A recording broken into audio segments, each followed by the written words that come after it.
एक युद्ध क्षेत्र जहां सैनिक कीचड़ भरी खाइयों में दुबके, बारूदी सुरंगों के बीच रेंगते और भयंकर नजदीकी लड़ाई में लगे हैं का वर्णन सुनकर मन में 20वीं सदी के शुरुआती या मध्यकाल के दृश्य आ सकते हैं, जैसे वर्दुन या स्टालिनग्राद के खंडहर।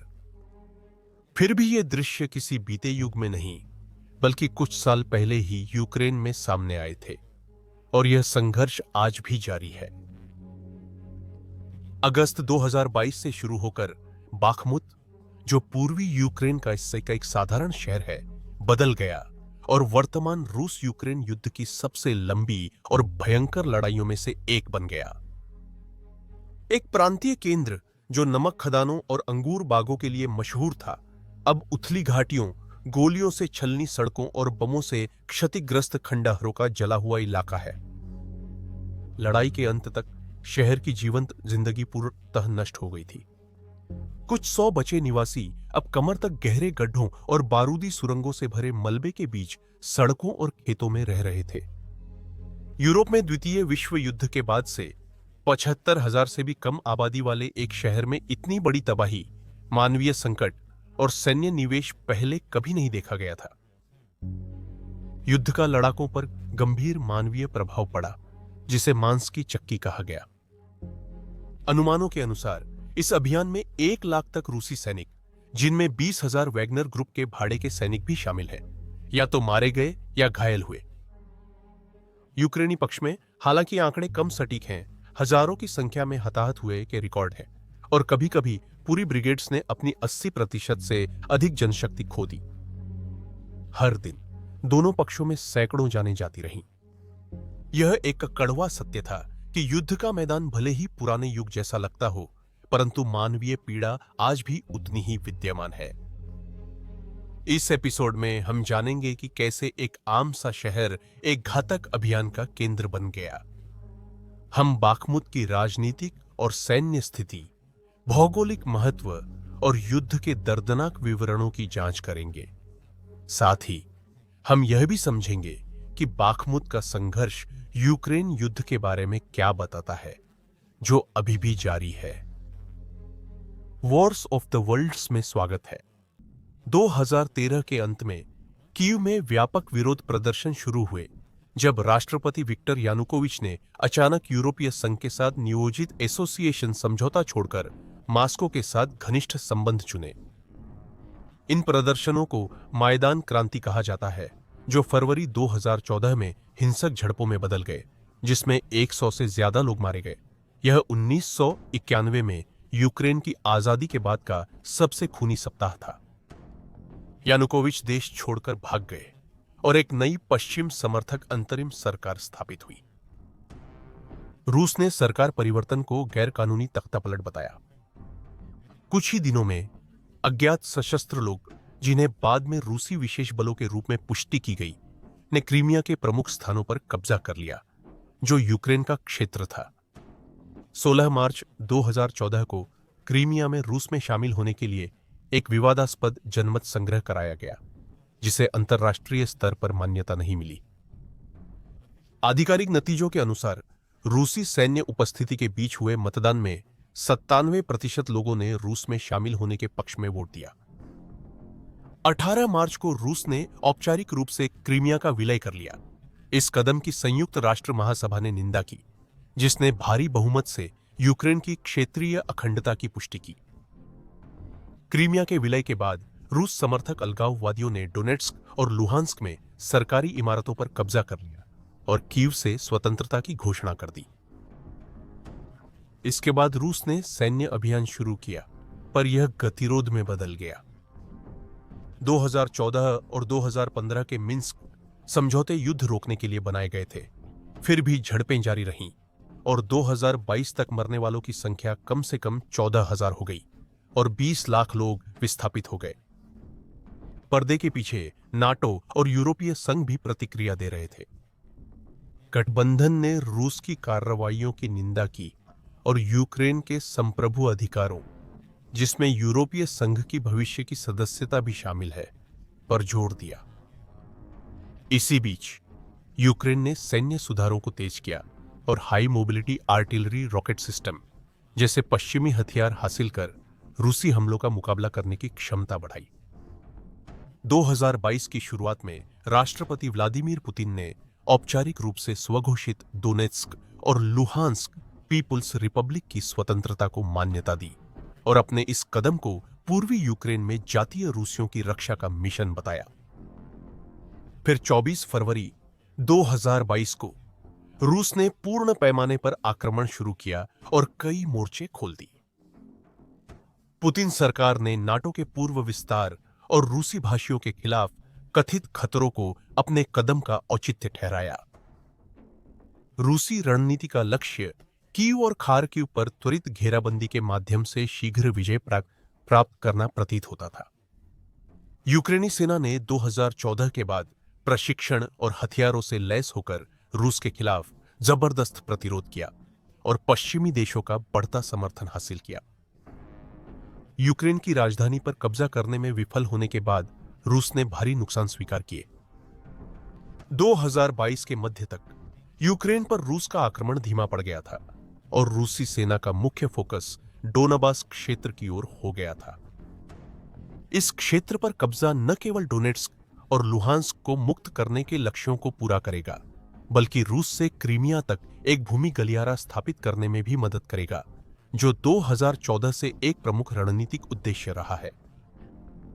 क्रीमिया तक का समुद्री मार्ग यूक्रेनी हमलों से रूसी नौसैनिक संपत्तियों पर प्रभावित हुआ था, जिससे जमीनी रास्तों की सुरक्षा और महत्वपूर्ण हो गई। ध्यान बखमुत पर गया, जो एक छोटा शहर है लेकिन क्षेत्रीय संचार की प्रमुख लाइनों पर स्थित है। पूर्वी मोर्चे पर रूसी सेना के आगे बढ़ने के साथ बखमुत डोनेट्स्क ओब्लास्ट में अगले हमले का केंद्र बन गया। रूसी अधिकारियों ने इस क्षेत्र में चल रही कार्रवाइयों को रूसी भाषी लोगों की रक्षा और यूक्रेन की सैन्य संरचना को नष्ट करने के उद्देश्य से एक व्यापक विशेष सैन्य अभियान का हिस्सा बताया। इस बीच यूक्रेनी बलों ने किसी भी घुसपैठ की कोशिश का मुकाबला करने के लिए व्यापक रक्षात्मक मोर्चे तैयार किए। इस प्रकार गर्मी 2022 में बाखमुत के लिए एक लंबा संघर्ष शुरू हो गया था। रूस डोनबास पर अपनी पकड़ और क्रीमिया की सुरक्षा के प्रयास में था, जबकि यूक्रेन एक और आक्रमण रोकने हेतु तैयारी कर रहा था। बाखमुत का महत्व उसके आकार में नहीं था, बल्कि इसमें था कि वह क्या दर्शाता था। बखमुत एक रक्षात्मक दुर्ग, प्रतीकात्मक पुरस्कार और विस्तृत भू राजनीतिक संघर्ष का हिस्सा है, जो मैदानों से शुरू होकर क्रीमिया में तेज हुआ और अब युद्ध के अग्रिम मोर्चे तक फैल गया है।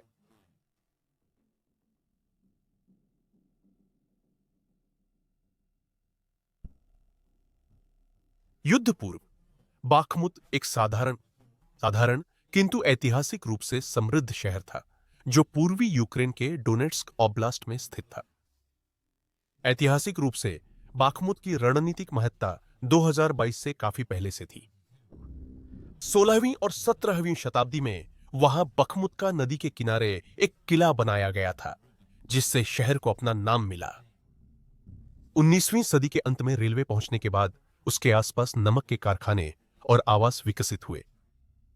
20वीं सदी की शुरुआत तक औद्योगिकरण ने शहर को राजमार्गों और रेलवे के साथ बाहर की ओर फैला दिया था और सदी के मध्य तक जनसंख्या लगभग 83,000 तक पहुंच गई थी। बखमुत 19वीं और 20वीं सदी में एक औद्योगिक केंद्र के रूप में विकसित हुआ। इसकी अर्थव्यवस्था नमक और जिप्सम खदानों पर आधारित थी। इसकी भूमिगत गुफाएं स्पार्कलिंग वाइन उद्योग के लिए तहखाने का काम करती थीं, जिससे बखमुत को शराब और गुलाबों का शहर कहा जाता था।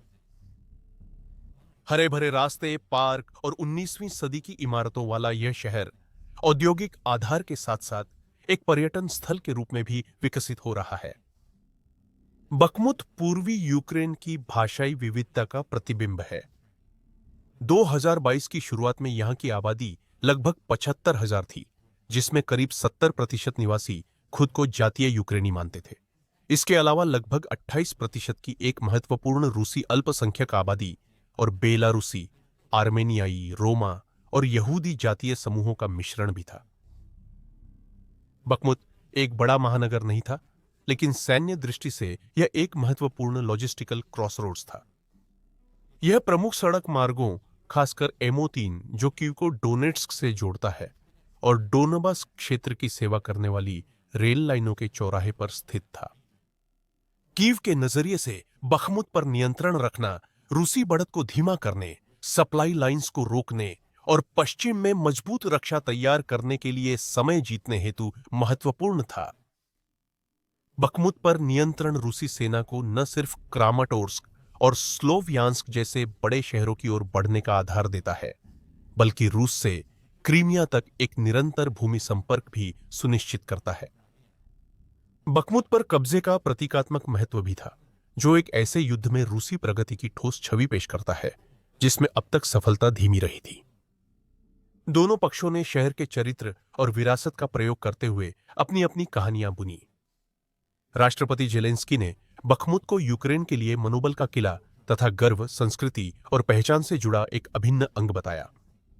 रूस और उसके समर्थकों के लिए इसे कब्जे में लेना उनके विशेष सैन्य अभियान में एक महत्वपूर्ण उपलब्धि होगी।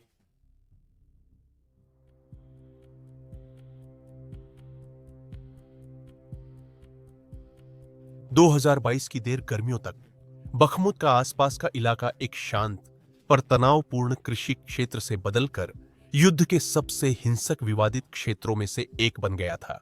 युद्ध रूसी सेनाओं ने अगस्त और अक्टूबर के बीच पूरी गंभीरता से अपना हमला शुरू किया, धीरे धीरे शहर के बाहरी इलाकों पर कब्जा करते हुए। ऑपिटने, इवानराड और वर्शिना जैसे गांवों एक काऊ बढ़त की अग्रिम पंक्ति बन गए, जो अक्सर तोपखाने की लगातार बारिश के बीच कई बार हाथ बदलते रहे। इस चरण के केंद्र में था वैगनर ग्रुप की भागीदारी, जो एक रूसी निजी सैन्य कंपनी है जिसकी रणनीतियां युद्ध के दौरान कुख्यात हो गईं। पहले गुप्त अभियानों के लिए वर्षों पहले बनाई गई वैगनर इस समय तक यूक्रेन में रूस की सैन्य रणनीति का एक अर्ध आधिकारिक हिस्सा बन चुकी थी। उनकी भर्ती अभियान ने रूसी जेलों पर ध्यान केंद्रित किया, जहां लड़ने के बदले में माफी दी गई।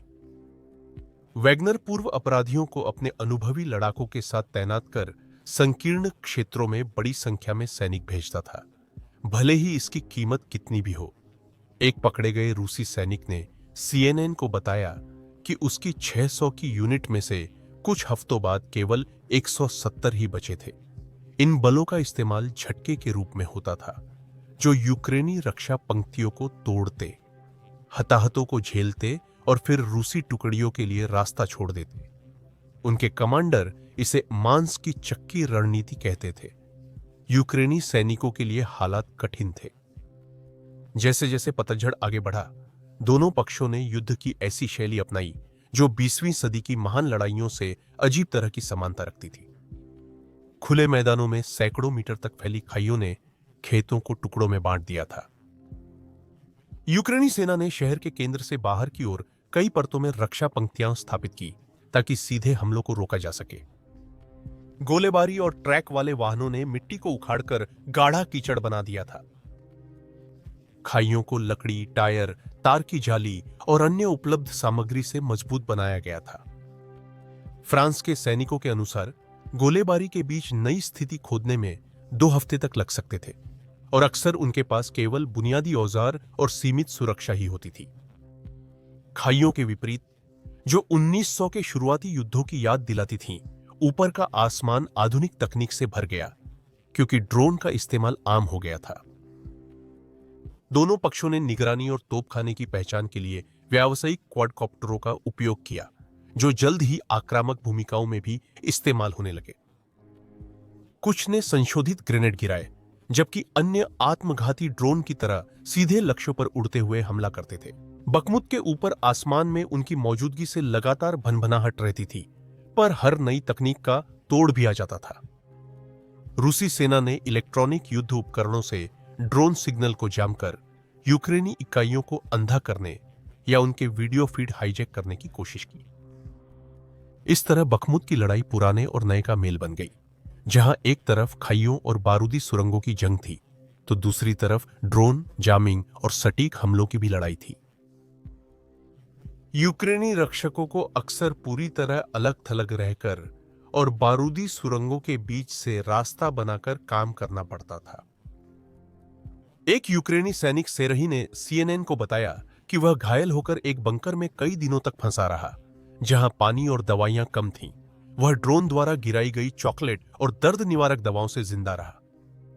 रूसी सैनिकों द्वारा घेरे जाने पर सेरही ने अपनी ही स्थिति पर तोपखाने की गोलाबारी बुलाकर बचने का प्रयास किया। यूक्रेन की ओनर कंपनी के एक सदस्य ने बताया कि वे लगातार गोलाबारी और ड्रोन हमलों के खतरे के बीच कैसे खाइयां तैयार कर रहे थे। जब अप्रैल की शुरुआत में रूसी सैनिकों ने उनकी सीमा में सेंध लगाई, तो उसकी यूनिट्स छतों के छेदों से होकर दौड़ी और घात लगाकर हमलावरों पर हमला कर उन्हें पीछे हटा दिया। वर्णनकर्ताओं ने रात में क्वाडकॉप्टर द्वारा हमले के बजाय ब्लड बैग, पानी और राशन पैक जैसी आवश्यक वस्तुओं की आपूर्ति के मिशन का उल्लेख किया। जुगाड़ अक्सर जिंदा रहने और तबाही के बीच का अंतर होता था। रूसी पक्ष की गवाही से पता चला कि मनोबल में असमानता थी। एक वैगनर भर्ती ने कहा कि उन्हें अच्छी तनख्वाह मिलती थी, लेकिन हताहतों की परवाह किए बिना उन्हें लगभग आत्मघाती हमलों में भेज दिया जाता था। रूसी सैनिक याद करते हैं कि आत्मसमर्पण करते समय उनके कमांडर ने उन्हें छोड़ दिया था ताकि वे यूक्रेनी दुश्मनों के सामने आत्मसमर्पण कर सकें। मैं खाइयों में छिप गया। जो भागना चाहते थे उन्हें मशीन गनों और टैंकों से मार दिया गया। फिर मैंने सुना यूक्रेनी आ रहे हैं। मैंने चिल्लाया, हम आत्मसमर्पण करते हैं। उन्होंने हम पर ग्रेनेड फेंका। मैं किस्मत वाला था कि बच गया और कैदी के रूप में आत्मसमर्पण कर दिया। मैंने अपने कमांडरों में डर, दर्द और निराशा महसूस की। 19वीं सदी के युद्धों की तरह तोपखाना अब भी सबसे प्रभावशाली हथियार बना रहा। रूसी सेना नियमित रूप से हर दिन दसियों हजार गोले दागती थी, जो उस समय यूक्रेन की अपनी मारक क्षमता से कहीं ज्यादा था। जंगल समतल और इमारतें मलबे में तब्दील हुईं। यूक्रेनी सैनिकों पर लगातार गोलीबारी का उद्देश्य किसी स्थान को नष्ट करना नहीं, बल्कि उन्हें मानसिक रूप से तोड़ना था। टैंक क्रू, जैसे कि यूक्रेन की 93वीं मैकेनाइज्ड ब्रिगेड के सदस्य, एक ही 20 घंटे की अवधि में सैकड़ों मोर्टार राउंड दागने का रिकॉर्ड रखते हैं, ताकि रूसी हमलों की लहर दर लहर को रोका जा सके। एक क्रू सदस्य ने द वीकेंड गार्जियन को बताया कि मानसिक और शारीरिक टूटन से बचने के लिए उन्हें भूमिगत शिफ्टों में बारी बारी से काम करना पड़ता था। इस अवधि में वैगनर की भूमिका में वृद्धि हुई। रिपोर्ट्स के अनुसार इस समूह ने बाखमुत के दक्षिणी और पूर्वी क्षेत्रों की सुरक्षा संभाली, जहां भूभाग के कारण टैंकों की कम आवाजाही और पैदल सेना के हमले अधिक थे। उनके लड़ाके रात के अंधेरे में इमारतों और खाइयों के बीच अक्सर आगे बढ़ते रहे, लेकिन प्रगति धीमी थी और इसकी कीमत बहुत भयानक थी। ग्रामीण क्षेत्रों में स्थानीय बढ़त के बावजूद बाखमुत के भीतर यूक्रेनी मोर्चे मजबूती से टिके रहे, जिससे एक बिखरी हुई अग्रिम पंक्ति बन गई, जिस पर किसी का पूर्ण नियंत्रण नहीं था। इस चरण में स्पष्ट हुआ कि न रूस और न ही यूक्रेन बाखमुत को एक ऐसा शहर मानते थे जिसे जल्दी से जीता या रोका जा सके। रूस के लिए यह लड़ाई डोनेट्स्क में आगे बढ़ने के लिए एक सीढ़ी की तरह थी और साथ ही उनके संकल्प का प्रदर्शन भी थी। बाखमुत पर कब्जा, चाहे जितना भी समय लगे, अन्य जगहों पर महीनों से अटकी लड़ाइयों के मुकाबले एक प्रतीकात्मक जवाब होगा। यूक्रेन के लिए यह शहर एक रक्षात्मक आधार बन गया। बाखमुत को कब्जे में रखने का उद्देश्य रूसी सेनाओं को थकाना, अन्य मोर्चों को मजबूत करने का समय पाना और भविष्य के प्रत्याक्रमण की तैयारी करना था। अक्टूबर के अंत तक रणनीतिक रूप से युद्ध की रेखाएं शायद ही हिली थीं, लेकिन मानवीय कीमत पहले ही बहुत अधिक हो चुकी थी। खाइयां खेतों और जंगल की पट्टियों में फैली थीं, नो मैंस लैंड में बारूदी सुरंगें बिछी थीं और ड्रोन ऊपर से निगरानी कर रहे थे। और गहराई में बंकरों और तहखानों में दोनों पक्षों के सैनिक खुद को तैयार कर रहे थे, क्योंकि यह युद्ध का सबसे निर्णायक और कठोर अध्याय बनता जा रहा था।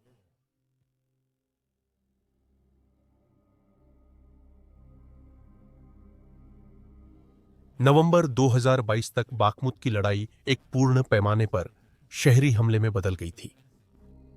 रूसी सेनाएं और वैगनर के नेतृत्व वाली पैदल सेना ने आसपास के कस्बों पर हमले तेज कर दिए थे। ताकि शहर को घेरा जा सके। शहर के उत्तरी हिस्से में स्थित पास का कस्बा सोलेदार एक महत्वपूर्ण युद्ध क्षेत्र बन गया था। अक्टूबर में रूसी हमले सोलेदार पर कब्जा करने में असफल रहे, परंतु नवंबर की शुरुआत में वैगनर इकाइयों ने लहरों की तरह हमले बढ़ा दिए थे। यूक्रेनी उपरक्षा मंत्री हन्ना मल्ला ने बाद में इस क्षेत्र को लड़ाई का केंद्र बताया। कड़े प्रतिरोध के बावजूद दिसंबर अंत तक वैगनर के नेतृत्व वाली सेनाओं ने 27 दिसंबर को बाखमुत्स्का गांव पर कब्जा कर लिया और सोलेदार की ओर भी आगे बढ़ी। पास का याकोवलिवका भी 14 से 16 दिसंबर के बीच कब्जे में ले लिया गया, जिससे यूक्रेनी सेना को और समर्थन भेजना पड़ा। इन सफलताओं ने यूक्रेन की उत्तरी रक्षा पंक्ति को तोड़ते हुए बढ़त बाखमुत की ओर ले गईं। जनवरी 2023 की शुरुआत में एक निर्णायक वार किया गया। 10 जनवरी को रूसी सेनाओं ने सोलेदार की नमक खदान और उससे जुड़ी सुरंगों पर कब्जा कर लिया। सोलेदार की खदानें रणनीतिक रूप से मजबूत स्थान बन गईं। 16 जनवरी तक कस्बा रूसी नियंत्रण में आ गया, लेकिन यूक्रेनी अधिकारियों ने 25 जनवरी तक इसकी पुष्टि की। इस कब्जे ने बाखमुत की लंबी घेराबंदी के लिए उत्तरी मार्ग प्रशस्त किया। इस बीच राष्ट्रपति जेलेंस्की ने मोर्चे पर तैनात सैनिकों से अचानक मुलाकात की, पहले 20 दिसंबर 2022 को, फिर मार्च 2023 के अंत में, जहां उन्होंने उनकी अद्भुत सहन शक्ति की सराहना की। इन दौरों ने कीव के प्रतीकात्मक और मनोबल बढ़ाने वाले महत्व को उजागर किया। सोलेदार के पतन के साथ फरवरी से रूसी सेनाओं ने बखमुत के चारों ओर घेरा और कड़ा कर दिया। 1 फरवरी तक रूसी सैनिक उत्तर में M03 और H32 हाईवे के साथ महत्वपूर्ण आपूर्ति लाइनों को खतरे में डाल रहे थे। 11 फरवरी को क्रास्नोहोरा गांव पर कब्जा हो गया, जिससे रूसी मोर्चे बखमुत के पूर्वी उपनगरों की तोपखाने की सीमा के करीब आ गए। बढ़ते दबाव के बावजूद यूक्रेन डटा रहा। फिर भी थकान बहुत गहरी थी। विश्लेषकों ने अनुमान लगाया कि फरवरी के मध्य में बाखमुत और सोलेदार के बीच रूसी हताहतों की संख्या 820 थी। 22 फरवरी तक रूसी सेनाओं ने लगभग शहर को घेर लिया था और बाखमुत के दक्षिण, पूर्व और उत्तर में मोर्चे उभर आए थे। मार्च की शुरुआत में यूक्रेन ने बाखमुत नदी के पूर्वी किनारे पे रणनीतिक वापसी की, मजबूत ठिकानों की ओर बढ़ा और रूसी सेना को धीमा करने के लिए पुल नष्ट किए। इन उपायों के बावजूद 4 मार्च तक सड़कों पर भीषण लड़ाई शुरू हो गई थी और एक उप महापौर ने कहा कि रूसी सेनाएं अभी तक शहर के केंद्र में नहीं घुसी थीं। इस बीच वैगनर के नेतृत्व ने स्थिति को लगभग पूरी तरह से घेराबंदी के रूप में पेश किया। अगले सप्ताह शहरी युद्ध तीव्र हो गया। यूके रक्षा मंत्रालय के अनुसार 11 मार्च तक वैगनर इकाइयां नेतृत्व कर रही थीं और नदी का इलाका एक मौत का मैदान बन गया था। पूर्वी बखमुत के भीतर गहराई में स्थित अजम केमिकल प्लांट 26 मार्च को वैगनर बलों के हाथों में चला गया, जो हमलावरों के लिए एक महत्वपूर्ण रणनीतिक और मनोवैज्ञानिक जीत थी। अप्रैल की शुरुआत में यूक्रेनियनों ने अधिक जमीन गंवाई। 2 अप्रैल को वैगनर ने सिटी हॉल पर झंडा फहराने का दावा किया, हालांकि यूक्रेनी बलों ने इस दावे पर विवाद किया। 6 अप्रैल तक रिपोर्टों के अनुसार शहर का केंद्र रूसी और वैगनर के नियंत्रण में आ गया था। फिर भी यूक्रेन ने प्रतिरोध के कुछ अंश जारी रखे। ब्रिटिश रक्षा सूत्रों के अनुसार 11 अप्रैल तक मारियुपोल का 20% से अधिक हिस्सा अभी भी यूक्रेन के नियंत्रण में था। 26 अप्रैल को भी ब्रिटिश खुफिया एजेंसी ने पश्चिमी बाहरी इलाके क्रोमो के पास गतिविधि की सूचना दी। यूक्रेनी सेना के सीमित जवाबी हमलों से रूसी कब्जे की प्रक्रिया और धीमी हुई। इस पूरे समय के दौरान बखमुत की लड़ाई ने शौहाव युद्ध का उदाहरण पेश किया। कोई भी पक्ष जल्दी निर्णायक झटका नहीं दे सका। हर सामरिक जीत सोलेदार, क्रास्नोहोरा, अजुम प्लांट भारी कीमत पर मिली। रूसी सेनाओं, खासकर वैगनर यूनिट्स ने घेराबंदी को मजबूत करने के प्रयास में भारी नुकसान उठाया। यूक्रेनी रक्षकों ने नदी पार पीछे हटने और औद्योगिक ठिकानों के नुकसान के बावजूद डटे रहे और शहरी इलाके का अपने पक्ष में पूरा फायदा उठाया। यह अध्याय बखमुत की रक्षा के अंतिम चरण का मार्ग प्रशस्त करता है, जब मई 2023 में रूसी सेना आखिरकार इस विध्वस्त शहर पर लगभग पूर्ण नियंत्रण का दावा करेगी।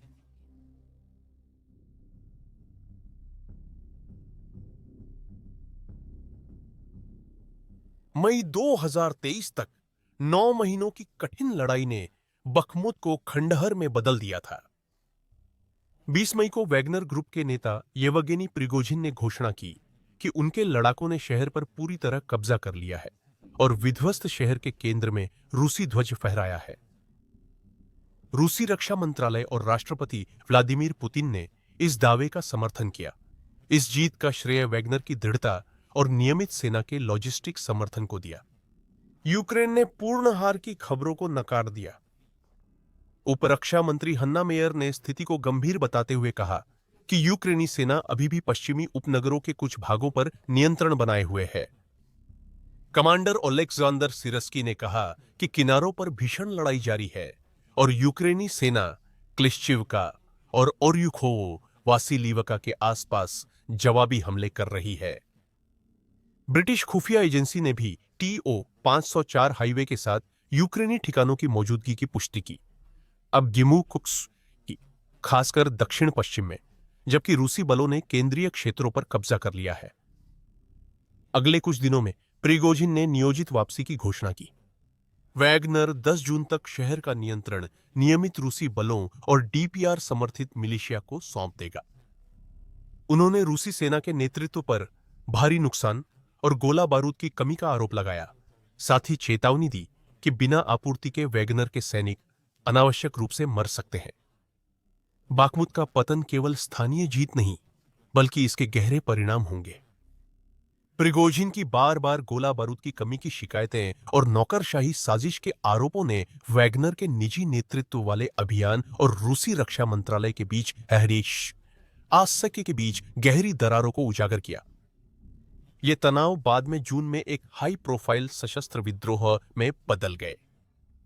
प्रिगोजिन का विद्रोह शांत होने के बाद अगस्त में रहस्यमय परिस्थितियों में उनकी मृत्यु हो गई।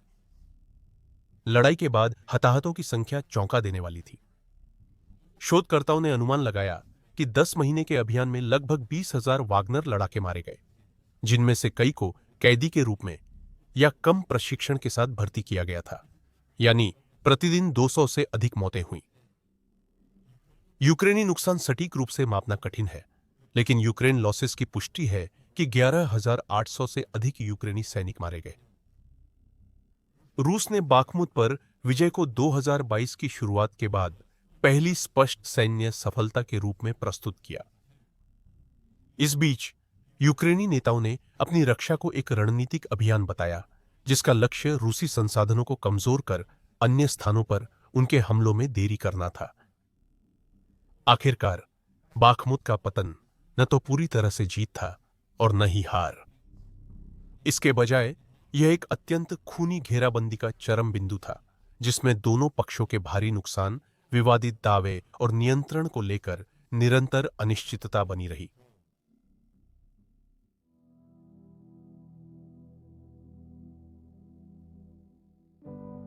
मई 2023 के अंत तक बाखमुत की लड़ाई ने शहर को खंडहर में तब्दील कर दिया और दोनों सेनाओं की किस्मत बदल दी। मानव क्षति चौंकाने वाली थी। रोजाना 200 से ज्यादा मौतों के साथ यह द्वितीय विश्व युद्ध के बाद रूस की सबसे खूनी लड़ाइयों में एक बन गई। विनाश भी बहुत व्यापक था। मई तक बाखमुत की युद्ध पूर्व लगभग 75,000 की आबादी लगभग पूरी तरह गायब हो चुकी थी। खंडहर और कमर तक ऊंचे बारूदी सुरंगों के बीच सिर्फ कुछ 100 लोग जीवित बचे थे। शहर की सदियों पुरानी विरासत, जिसमें नमक की खदानें और अंगूर के बाग शामिल थे, मलबे और ध्वस्त वस्तुओं के नीचे दब चुकी थी। विश्लेषणात्मक रूप से बाखमुत ने सामरिक और प्रतीकात्मक लाभ दिया, परंतु इसका रणनीतिक महत्व सीमित था। बाखमुत पर नियंत्रण रूस को दोनेत्स्क और क्रीमिया के बीच जमीनी गलियारे में कुछ लाभ देता है और यूक्रेन द्वारा रक्षित क्षेत्रों में रूसी तोपखाने की पहुंच बढ़ाता है। ब्रिटेन के रक्षा मंत्रालय और अमेरिका की राष्ट्रीय सुरक्षा परिषद ने सोलेडर के कब्जे को ज्यादातर प्रतीकात्मक बताया, जिसका व्यापक मोर्चे पर कम असर पड़ा। विश्लेषकों जैसे कि कोनराड मुजाकर और मार्क गाग्लियोटी ने इसे संक कॉस्ट फॉल्सी का क्लासिक उदाहरण बताया और तर्क दिया कि रूस ने एक महंगा प्रतिष्ठा आधारित लक्ष्य अपनाया क्योंकि उस क्षेत्र का मूल्य मानव संसाधनों की लागत को उचित नहीं ठहराता था। यूक्रेन के लिए इस रक्षा की कीमत बहुत भारी पड़ी। बाखमुत में प्रशिक्षित सैनिकों और तोपखाने की तैनाती से उनके भंडार कम हो गए, जो वसंत और गर्मियों में प्रत्याक्रमण के लिए जरूरी थे। फिर भी रक्षा के समर्थक जैसे कि युद्ध अध्ययन संस्थान और विश्लेषक जैसे जॉर्ज बैरोस और सेवानिवृत्त कर्नल मार्क कांजियन का तर्क था कि रूस को थकावट की लड़ाई में धकेलना रणनीतिक रूप से सही था। उनका कहना था कि यूक्रेनी प्रतिरोध ने रूसी आक्रामक क्षमता को कमजोर कर दिया, जिससे डोनेट्स्क में और गहराई तक बढ़ने और मॉस्को के अन्य अभियानों को शुरू करने की क्षमता सीमित हुई। इसके परिणाम केवल युद्ध के मैदान तक ही सीमित नहीं रहे। वैगनर के नुकसान ने येवगेनी प्रिगोजिन और रूसी रक्षा मंत्रालय के बीच कड़वी सार्वजनिक लड़ाई को जन्म दिया, जिससे रूसी सेना को नुकसान हुआ और इसका परिणाम जून में विफल विद्रोह और अगस्त में प्रिगोजिन की रहस्यमय मौत के रूप में सामने आया। दूसरी ओर यूक्रेन का मनोबल बढ़ा। राष्ट्रपति जेलेंस्की ने बाखमुत का कई बार दौरा कर इसे एक किले और राष्ट्रीय दृढ़ता के प्रतीक के रूप में पेश किया। आगामी महीनों में बाखमुत एक अग्रिम मोर्चे की बजाय एक तैयारी स्थल बन गया। रूस ने अपनी स्थिति मजबूत करने, खेतों में बारूदी सुरंगें बिछाने और अपनी रक्षा तैयार करने पर ध्यान केंद्रित किया, जबकि यूक्रेन ने नए पश्चिमी उपकरणों के साथ जवाबी हमले की योजना पर फिर से ध्यान केंद्रित किया। पुनर्निर्माण के प्रयास कठिन चुनौतियों से जूझ रहे थे। बारूदी सुरंगों को हटाना, बुनियादी ढांचे का पुनर्निर्माण और विस्थापितों के पुनर्वास का मुद्दा अभी भी बाकी है। अंततः बखमुत की लड़ाई आधुनिक युद्ध की सबसे दुर्लभ पायरिक विजयों में से एक है। रूस की जीत का दावा बहुत बड़ी कीमत के साथ आया और यूक्रेन का इतनी मजबूती से रक्षा करने का फैसला भी उसकी अपनी ताकत को कम कर गया। रणनीतिक विश्लेषकों द्वारा इसके महत्व पर निरंतर बहस के बाद कुछ निष्कर्ष सामने आए हैं। यह लड़ाई थकावट की परीक्षा और साथ ही एक राजनीतिक बयान भी थी। बाखमुत की लड़ाई का प्रतीकात्मक महत्व सैन्य उपलब्धियों से कहीं अधिक है। भले ही किसी पक्ष को निर्णायक संचालनात्मक लाभ न मिला हो, फिर भी इसका प्रभाव अब भी जारी है। वैगनर बुनियादी रूप से कमजोर हो गया। यूक्रेनी सेनाओं ने अनुभवी सैनिक खो दिए और कभी शांत रहा बाखमुत शहर अब राष्ट्रीय सहनशीलता और युद्ध की व्यापक कीमतों का एक शक्तिशाली प्रतीक बन गया है।